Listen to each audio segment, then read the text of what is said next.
accounting ng pera. And including you, talo kayo. Ha? Talo kayo. Yung armed forces nga, nang problema sa 25,000 na NPA Nang problema sila sa ilang libo na MNLF, MILF, Abu Sayyaf. Hanggang ngayon meron pa Can you just imagine mga problema sila sa milyon na armado na mga tao na may rason para lumaban. Droga, komunista, korupsyon, abuso. May rason ng tao para labanan kayo. And I doubt na buo yung armed forces inyo. Kasi maraming tumatawag, maraming nagpaparamdam sa amin. Sundalo, opisyal, na hinihintay lang yung hudyat. Hinihintay yung hudyat. Ano yung hudyat? Ako. Ako yung hudyat. Hinihintay lang. Kaya magpasko muna kayo, mag-usap-usap kayo, kwentuhan kayo. Kasi pagka nating armed forces ay magulo to. Kaya, General Browner tsaka General Marbil, you try to unite everyone for the people. Because if you unite for a regime that is corrupt, drug-infested, communist-infested, the Filipino people will disband you with a revolutionary order. Revolutionary order number XXX. The people of the Republic of the Philippines is disbanding the armed forces of the Philippines and creating a People's Defense Force. The new armed forces. Creating a People's Police Force, PPF. At saka PDF. Ay, parang PDF, PDF file. PDF. Anong gagawin nyo? And all money controlled ng tao, wala magbayad ng tax next year. So yung budget nyo kahit pirmahan, 6 point something trillion, 6.5 trillion, saan nyo kukunin yun? Koleksyon? Walang magbayad ng tax. Welga tao. Galit Hindi nyo ba nakukuha? Galit ng tao. Explain. Di ba sa atin delinquency report, pagka meron kang infraction na sa regulations, delinquency report katapat mo. Explain within 24 hours. Tapos nun, tatandaan nyo mga kabagang, study period, hindi ka mapakali, ni-explain mo properly, baka ma-honor ka pa, baka mali explanation mo, I did not, yung ganun ba? Kasi may nagbabasa ng delinquency report mo. Pagka may problema, ipapasa sa honor committee rep. Or kaya yung TACO mismo, pagka nakitang mali ito, papasa sa honor committee rep representative mo. And then, papailan ka ng kaso. Delinquency report, honor violation. O balik tayo ngayon. May problema. Armed forces. Itong gobyerno natin. Explain dapat. Tapos kayo, armed forces, explain kayo. Bakit kayo papanig dyan? Hanggat hindi kayo nag-explain, ang isipin ng taong bayan, you're committing an honor violation. O paano na? Nasa taong bayan yung desisyon kung i-disband kayo o hindi. Sasabihin nyo, walang power ang taong bayan.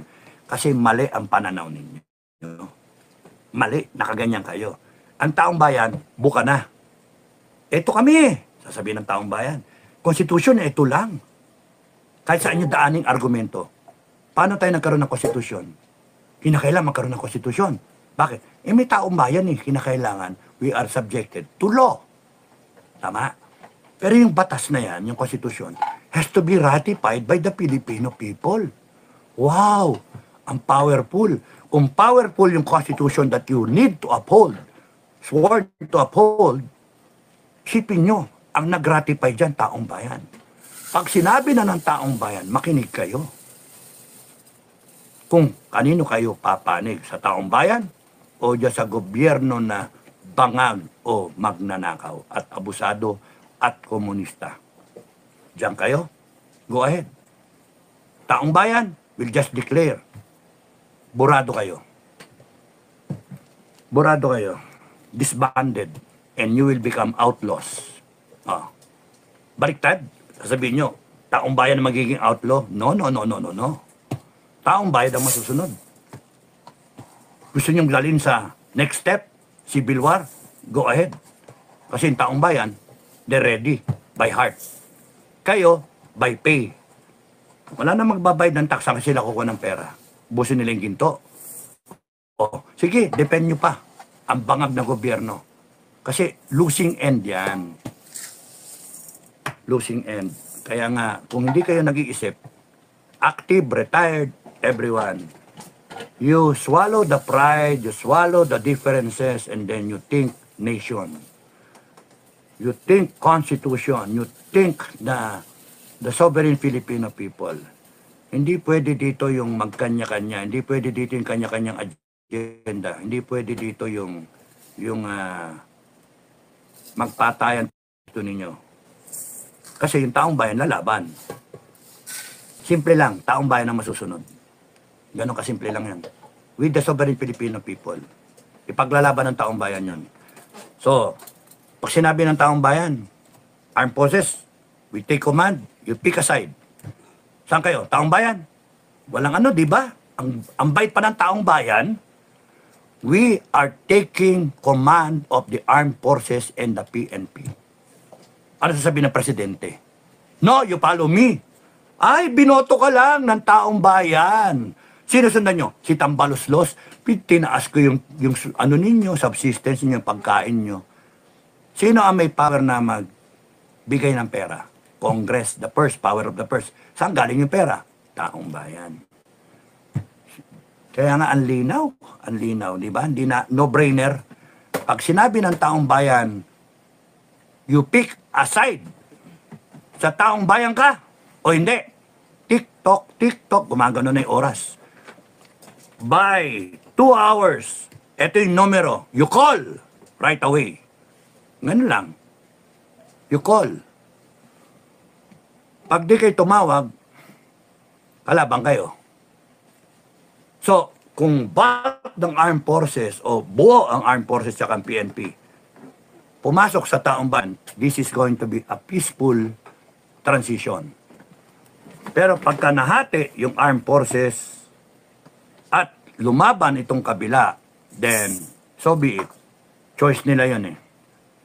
Gusto nilang to maintain themselves in power, hoping na hawak nila yung armed forces and then meron silang armed group din. So be it. Yan ang gusto yun. Hindi kayo makatao eh. Oh, and then, malalaman natin.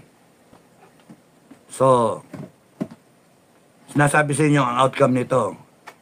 Talo ang kalaban ng taong bayan.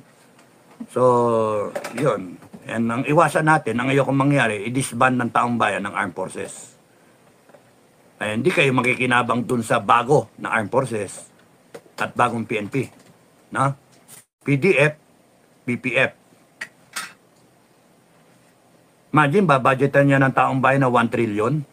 Mantala ngayon please, 70 billion. Hanggang 35 billion lang. Ginagago kayo. Tingin sa inyo, tao-tao lang. Pero, binabayaran yung mga commander ninyo, kinakawin tanga. Mantalang dito, kami, ang iniisip namin, 1 trillion. Non-negotiable yon. Kasi mag-neutral tayo, we have to beef up our defense capability. Seryoso. Hindi yung puta ng mga tanga yung nilalagay kasi natin ng mga politiko, mga walang alam eh. At yung mga nilalagay yung advisor ng mga military, panay mga ewan din. Sorry ha. Mga general ha, mga general. Captain. Tanginang niya, hayop kayo. Captain, pero sino ba nagsabi na 1 trillion dapat ang budget nyo? Non-negotiable. It can be done. 1 trillion. So, ang effective na lang, 3 trillion. Kung 4 trillion yung kinakain na ang pumapasok sa atin, 4.5 trillion, meron ka pang 3.5 trillion.